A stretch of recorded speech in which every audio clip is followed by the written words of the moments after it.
మహాశైలసి cinema అన్నారు డైరెక్టర్కి ముందుగా ఇట్లా దండం పెట్టాలి.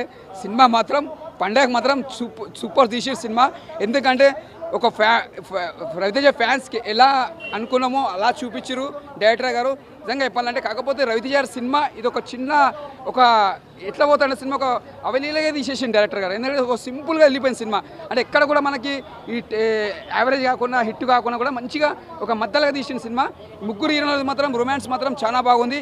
రవితేజ మాత్రం డ్యాన్స్ మాత్రం ఎక్కడ తగ్గలే ఎనర్జీ. మనం విక్రమార్కలు చూసినా మనం ఒక డాన్స్ సీన్లో చూసినాం డ్యాన్స్ ఎంత బాగా చేసిండో. ఇందులో కూడా డ్యాన్స్ మాత్రం సూపర్ చేసిండు. ఒకటే చెప్తున్నా సంక్రాంతికి మాత్రం first megastar block buster, second plus Raviteja గారు నిలబడతారు. 100% మాత్రం రాసి పెట్టుకోండి. ఇది సెకండ్ ప్లస్ నిలబడుతుంది. ఫ్యామిలీ ఆడియన్స్కి చాలా కనెక్ట్ అయ్యి దగ్గర. ఎందుకంటే చాలా మంది పండగకు వచ్చిన మాత్రం ఎంజాయ్ చేసిపోతారు. ఈ సినిమా చాలా ఎంజాయ్ చేస్తారు. ఎక్కడ కూడా బోరింగ్ లేదు. మోయం చెప్పండి డైరెక్టర్ గారు సూపర్ తీసారు సార్. ఎందుకంటే మీరు ఎంత కష్టపడ్డారో ఈ సినిమాలో కూడా మీరు అంతా సక్సెస్ఫుల్ చేసుకోరు సార్. మీకు ఎక్కడ డోకా లేదు. మీ కలెక్షన్లు మాత్రం మంచిగా వెళ్ళిపోతే ప్రొడ్యూసర్ వాళ్ళకి ఎక్కడ డోకా లేదు. సినిమా మాత్రం మంచి సినిమా. ఇది ఒక బ్లాక్ బస్టర్ సినిమా అని చెప్పొచ్చు.